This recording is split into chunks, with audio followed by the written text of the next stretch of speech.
Hola, ¿qué tal? Soy Rebeca Ramírez Hernández, una de las coordinadoras del Club de Lectura de la Caja Costarricense de Seguro Social. En abril de este año leímos Un harapo en el camino de Alfredo Oriamuno.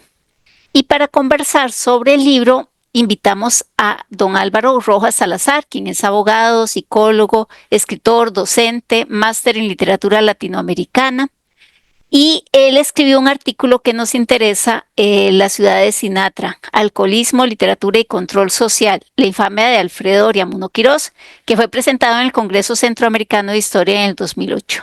Muchas gracias, don Álvaro, por acompañarnos en este ratito.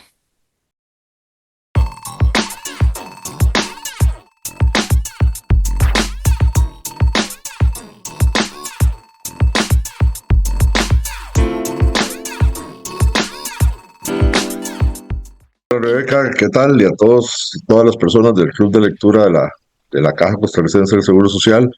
Pues un gusto estar aquí con ustedes conversando y muy, muy honrado, muy agradecido que me tomen en cuenta para hablar de Sinatra, claro. Y don Álvaro, la segunda vez que nos acompaña acá en el canal de YouTube, porque ya con él conversamos sobre literatura urbana costarricense cuando leímos El diario de una multitud de Carmen Naranjo.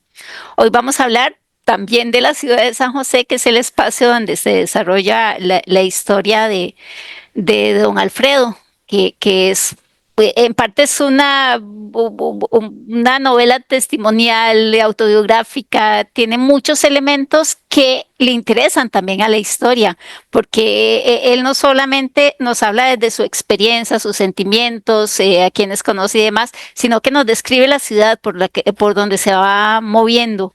Pero a diferencia de Flaner, que usted lo menciona en su artículo, este, no se trata de esa vida idílica, bucólica, de aprendizaje, de encontrar, de vivir diferentes experiencias, sino más bien es de la caída del protagonista, de los bajos mundos. Así es, ¿verdad? Así es, efectivamente. Yo diría, Rebeca, que estamos en presencia de un libro de memorias, ¿verdad? Más cercano al género testimonial que a la novela. Eh, entonces son las memorias de un hombre que se recupera del alcoholismo, ¿verdad? Que se recupera del alcoholismo después de 15 años de caída libre.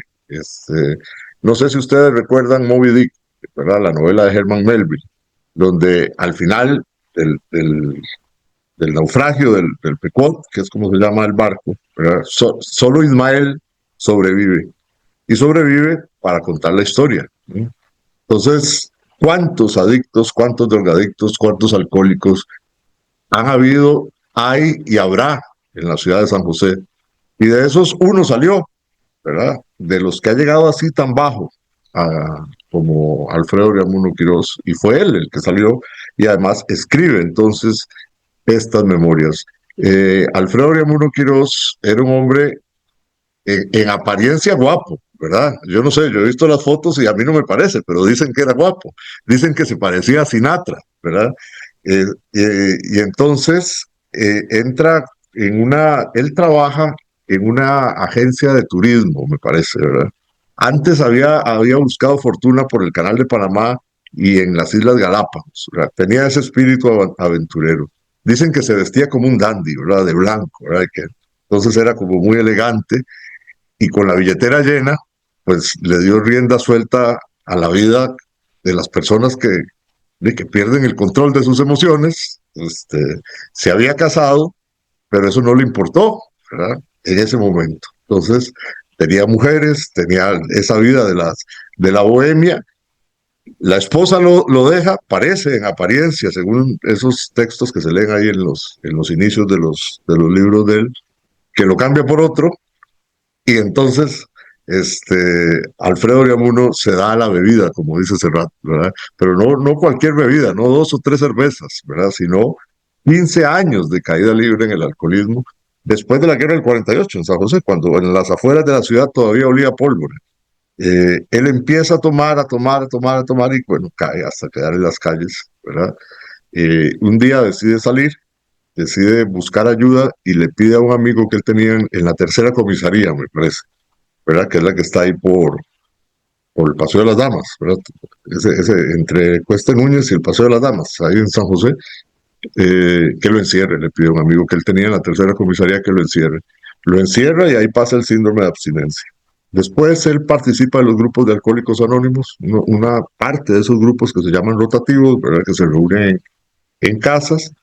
Y bueno, ya una vez ya recuperado, ya ha dejado el consumo, la vida del alcoholismo activo, decide escribir estas memorias. Él tiene además otros libros, tiene como 7 libros publicados, pero el con el que irrumpe, digamos, que en la sociedad costarricense es con Un harapo en el camino de 1971, ¿verdad? Que al hablarnos, eso que usted estaba diciendo es muy importante, al hablarnos de su vida nos habla de San José, ¿no? También. Y desde una mirada que desde mi punto de vista es interesantísima dentro de la literatura costarricense, porque nos habla en primera persona de una capital que no todos ven, ¿verdad? Que son los bajos fondos de San José, los barrios bajos, las zonas rojas de San José, los bares, las cantinas, los drogadictos, los estafadores, los ladrones, los asesinos, la chichera de la Penny, ¿verdad? Entonces, él abre una perspectiva que desde el punto de vista teórico es riquísima para pensar la ciudad, para pensar los sistemas de control social dentro de la ciudad de San José y bueno, interpretar desde ahí esos testimonios tan honestos, tan descarnados que presenta Sinatra en Un harapo en el camino. Eso fue lo que me interesó a mí. Este es un libro que cuando salió publicado tuvo un efecto, no sé si él mismo se lo propuso, ¿verdad? Pero la recepción que tuvo este libro, que lo convirtió en un bestseller, creo que además del morbo, ¿verdad? Además del morbo que genera ver cómo alguien se destruye, está la idea de prevenir el alcoholismo en los muchachos, ¿verdad? Entonces en las casas estaba ese libro, para prevenir, para que a nadie le pasara lo que le pasó a Sinatra, ¿verdad? Entonces, de tal manera que en la casa de mi abuelo estaba ese libro, ¿verdad? Yo me acuerdo que cuando yo tenía como 17 años fue la primera vez que lo leí. Y le voy a ser honesto, la sensación que yo tuve fue, yo quiero andar con Sinatra por las calles de San José, ¿verdad? Y cuando llueva aquí en San José, irme a caminar con él por los puertos allá en Punta Arenas, ¿verdad? Por el mar, porque eso lo hace, porque también si uno lo lee nada más como una ficción, es una aventura, claro, una aventura por un universo infernal, ¿verdad? Entonces, es un libro riquísimo para pensar, bueno, para muchas cosas, para pensar la psicología de un hombre que se destruye por medio de esa enfermedad espantosa que es el alcoholismo, para pensar la ciudad de San José en esa época, desde una mirada pocas veces vista, pocas veces encontrada en la literatura costarricense, y al mismo tiempo para pensar lo que hemos contado que es este país, ¿verdad? Para cuestionarnos también lo que hemos contado que es Costa Rica. Algo que me parece muy interesante es el capítulo que dedica un poco al tema de la biopolítica y el control, Sí. ya hablando un poquito de las teorías de Foucault. En particular, cómo se organiza esa ciudad, los espacios en la ciudad. Hay espacios en los que se mueven estos personajes de lumpen y demás, y hay otros espacios que son para la gente de bien, la gente que está trabajando. E incluso algo que me pareció interesante también en la novela es que no solamente está mal visto ser alcohólico o ser un borracho, sino serlo sin plata, porque de pronto aparece por ahí un personaje que también es alcohólico, pero tiene dinero, tiene esposa, es de familia de bien y demás, pero él no es de esos. Entonces, Claro. adicionalmente, Se condena más ser pobre que ser borracho, ¿no? exacto, al final pareciera que eso es lo que marca la diferencia, porque puede haber muchos borrachos en la historia, pero si tienen dinero no hay ningún problema. Funcionan bien para ese control social, no les van a caer encima. Sí, en relación con las teorías del poder de Michel Foucault, esto coincide con algo, ¿verdad? Cuando yo me gradué de abogado en la Universidad de Costa Rica, mi tesis fue en filosofía del derecho y se llamó Derecho y Violencia según Michel Foucault, ¿verdad? Entonces tenía muy frescas yo el estudio de los libros de Foucault, Vigilar y Castigar, Genealogía del Racismo, Microfísica del Poder, etcétera. Uno que se llama Biopolítica, justamente también. Y entonces, después de estudiar Derecho, yo inmediatamente, casi simultáneamente, empecé a estudiar literatura, historia, filosofía, literatura en la UCR, Y bueno, después en la maestría en literatura latinoamericana hice la tesis sobre San José. Entonces, esos temas eran algunos de los que yo venía pensando, ¿verdad? Temas que me inquietaban, que el tema de la ciudad, el tema del poder, el tema de la política, la historia de Costa Rica, la literatura, ¿verdad? Encuentro un amigo, un señor amigo mío, una vez estábamos conversando en San José, ahí por el Parque Nacional, y en su oficina, y me sacó del escritorio un harapo en el camino firmado por Sinatra, y me lo regaló, ¿verdad? Eso estamos hablando año 2005 tal vez. Yo lo leí y entonces empiezo a leerlo con unos ojos muy distintos del adolescente que yo había sido, ¿verdad?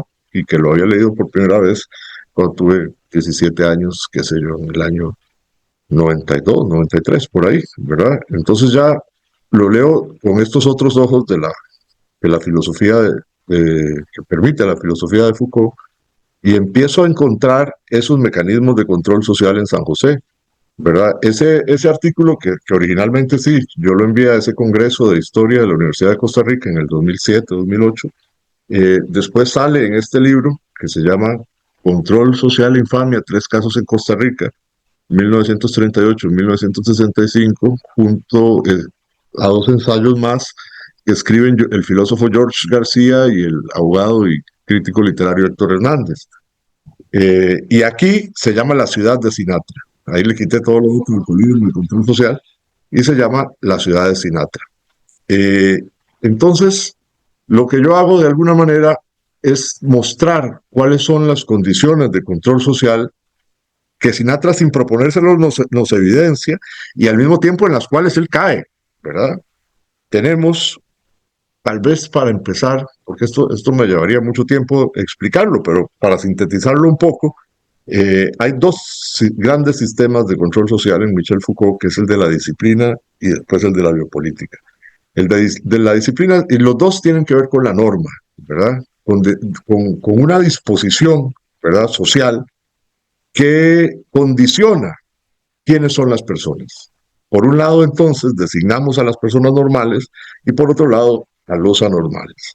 Esos anormales pueden ser anormales porque son delincuentes, pueden ser anormales porque son enfermos, ¿verdad? Entre otras cosas. Y entonces, Sinatra cae en las dos, ¿verdad? Sinatra cae en las dos. La disciplina también sirve para individualizar y controlar de manera pormenorizada qué hace cada cual, ¿verdad? Hay dos grandes modelos de cárceles que Foucault estudia para, de alguna manera, evidenciar estos sistemas de control social. Y los podemos ver aquí mismo en Costa Rica, ¿verdad? Un modelo es el de los leprosos de la Edad Media y el otro modelo es el de la peste, que con la pandemia lo vivimos, ¿verdad? Ese control absoluto que tiene el Estado de las personas cuando hay una peste, cuando nos afecta una peste, ¿verdad? Desde el punto de vista carcelario, del derecho penitenciario, ¿verdad? Podemos encontrar el modelo de la peste, que es a cada cual en su lugar una celda controlada, ¿verdad? Para cada cual, con horarios, esa es la disciplina, con horarios, a esta hora se hace esto, a esta hora se hace aquello, y hay una persona vigilando. Y si no se cumple, hay otra persona que castiga, ¿verdad? Ese modelo es el de la peste y lo podemos ver en la penitenciaría central, que es hoy el Museo de los Niños, ¿verdad? Si ustedes ven ahí, hay una estructura de un panóptico, que es una torre desde donde se ve todo, ¿verdad? Obviamente toda la cárcel, ¿verdad? En esa cárcel había un pabellón dedicado a los borrachos, porque era un delito ser borracho, no era considerado una enfermedad todavía, ¿verdad? En algún momento. Y se aplicaba una ley que me parece que es, si no me equivoco, es de Braulio Carrillo. Por aquí lo tengo anotado, vamos a ver, que es la ley de la vagancia, ¿verdad? Que es la que se aplicaba a las personas, por aquí ahorita les voy a leer, ahorita les leo un fragmento, que es la que se aplicaba a los alcohólicos y a las prostitutas también en algún momento. Ese es un modelo, el modelo de la peste, que podemos verlo en la penitenciaría central. El otro modelo es el de los leprosos. ¿A dónde podemos ver a los leprosos? En la isla de San Lucas, ¿verdad? Es apartar a las personas que están contagiadas de una enfermedad de la sociedad para proteger a la sociedad. En defensa de la sociedad, hay un libro de Foucault, ¿verdad? Que la traducción también es Genealogía del Racismo. Eh, entonces, tenemos esos dos grandes modelos que no por casualidad están en las dos principales cárceles de esa época en Costa Rica, ¿verdad? La Penitenciaria Central y la isla de San Lucas. Sinatra cae en los dos, a Sinatra se le aplican, y eso es lo que yo trato de mostrar en ese artículo, los dos sistemas de control social, ¿verdad? El de la disciplina con el encarcelamiento, ¿verdad? Y el de la biopolítica con el estudio de los médicos, ¿verdad? Con el estudio de los médicos sobre, sobre, sobre el cuerpo de un alcohólico, ¿verdad? Sobre lo que le ocurre a un alcohólico. Entonces, bueno, ahí lo que creo yo que pasó fue que convergieron distintos temas de interés mío en un momento y decidí estudiar desde esas teorías los libros y los testimonios dados por Sinatra. Me parece muy interesante el acercamiento que se hace porque en realidad son temas que no pierden vigencia. Eran clarísimos en esa época de la historia de Costa Rica y también se han repetido recientemente, como usted mencionaba, con el tiempo de la pandemia y todavía hoy siempre hay ciertas limitaciones y siempre ciertos discursos desde el poder. Y sobre todo el tema que mencionó de cómo nosotros mismos nos vamos disciplinando y nosotros mismos nos Sí, estamos, ujú. si me permite, aquí encontré la ley de la vagancia, ¿verdad? Ahorita les leo, es la ley número 3550 y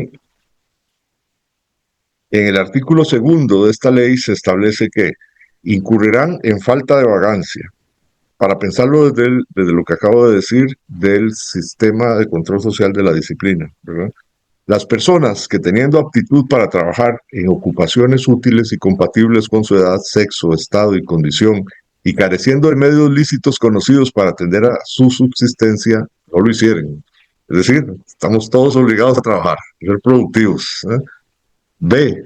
Quienes se encuentren habitualmente en horas laborales, en bares, cantinas, lugares de juego o de prostitución, o en centros de perversión, y que no tengan ocupación conocida. Ahí estaban todos ellos, Sinatra, Juan Anafres, Cailoto, todos ellos caían bajo se les aplicaba perfectamente el inciso 2 de ese artículo segundo de la ley de la vagancia. El C, las mujeres que escandalicen con su conducta inmoral, que habitualmente se encuentren en centros de juego de prostitución, tabernas y otros sitios similares, o que en forma regular practiquen malas costumbres en parajes sospechosos. Es que es hasta literario, ¿verdad? Es hasta literario la forma en la que está redactada esa norma que estuvo vigente durante mucho tiempo y a ellos se les aplicó. Me llama la atención al inicio donde habla de que carezcan de medios lícitos. Entonces, si Sí, tenía dinero, si era una familia adinerada, no sí, importaba que no se dedicara a hacer nada en la vida. correcto, correcto, así es. Don Álvaro, muchísimas gracias por conversar este ratito con nosotros sobre este libro y la investigación que hizo.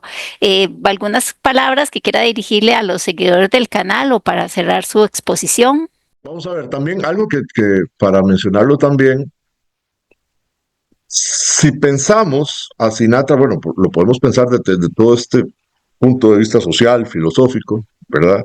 Político, si se quiere, y da para pensarlo, pero también es importante desde el punto de vista literario, el punto de vista, perdón la redundancia, el lugar de enunciación, el hablar en primera persona que introduce Sinatra en estos textos, y que bueno, también dentro de la literatura costarricense lo han, lo han marginado un poco, ¿verdad? No le dan categoría por el tipo de libro que es, ¿verdad? También por los tipos de libros que son.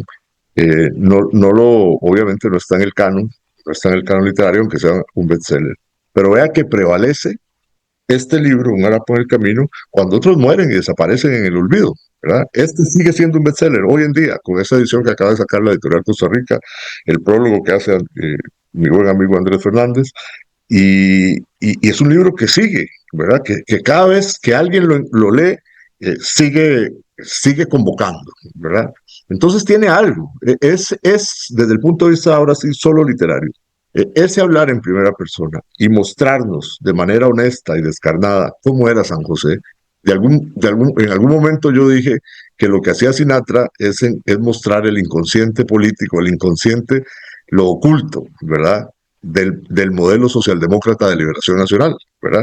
Esa segunda república exitosa que hace de Costa Rica una excepción en Centroamérica y en América Latina, cuando todo alrededor ardía en llamas y corría la sangre por las calles latinoamericanas, Costa Rica era un país creciente. Bueno, toda esa idea de orden y progreso que no es del todo falsa, ¿verdad? Tiene también eh, simultáneamente esas zonas rojas, esa pobreza, esa miseria y esos sistemas de control social que Sinatra evidencia, ¿verdad? Eso es un logro literario. Eso es un logro literario porque muchas personas pueden haber vivido, de hecho, lamentablemente muchas personas viven lo que vivió Sinatra, pero no todas las personas que viven eso tienen la capacidad de ponerlo en blanco y negro, ¿verdad? De escribirlo, de elaborarlo en un texto literario, a mi juicio. Y eso también es importante señalarlo por el uso, el recurso de la primera persona, que si uno analiza la literatura costarricense posterior, ¿verdad? La de los años 70, en Costa Rica, con la generación de Alfonso Chase, de Gerardo César Hurtado, de Carmen Naranjo, la literatura urbana de la que hablamos la otra vez, y que después continúa en los años 90, algunos de ellos utilizan recursos que también estaban en Sinatra, ¿verdad? Pero los otros sí son escritores profesionales, digamos, o gente que ha estudiado en la universidad de eso, y que se ha formado y que son lectores y que tienen una cultura literaria. Sinatra no, ¿verdad? No sé, no conozco yo y me encantaría saber cuáles eran los libros que leía Sinatra. Yo sí noté como una pretensión de bellas letras, eso, ¿verdad? De hablar con un estilo supuestamente literario y así, súper adornado en algunos momentos, en otros momentos descarnado, y con algunas intuiciones muy válidas. Entonces, también rescatar este libro desde el punto de vista literario a mí me parece importante. Y unas palabras para los lectores, a los del club de lectura, pues bueno, que sigan leyendo, que sigan pensando el mundo por medio de los libros de la literatura, de las novelas, de los ensayos, de la poesía, de los cuentos, que nos abren una dimensión muy profunda para pensar lo humano y lo costarricense. Muchas gracias de nuevo, don Álvaro. Y muchas gracias a quienes están viendo este video, sea en el momento inmediato en que lo subamos o con posterioridad. Los invitamos a que se suscriban al canal y que marquen la campanita para que les llegue un aviso cada vez que subimos un video. Muchas gracias y nos vemos en próximos videos. Muchas gracias a usted, doña Rebeca, y a todos por la atención.